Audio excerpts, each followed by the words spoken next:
అడుగులు వేసి అందాల గుడికి చేరి లలితమ్మకు మొక్కులు మొక్కి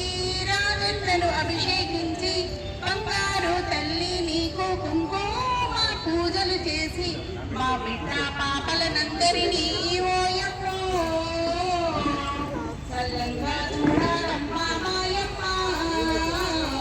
చల్లంగా చూడాలమ్మా మాయమ్మ చూడచక్కని తల్లి చుక్కల్లో జాబిల్లి నవ్వుల్లో నాగమల్లి నా తల్లి కల్పవల్లి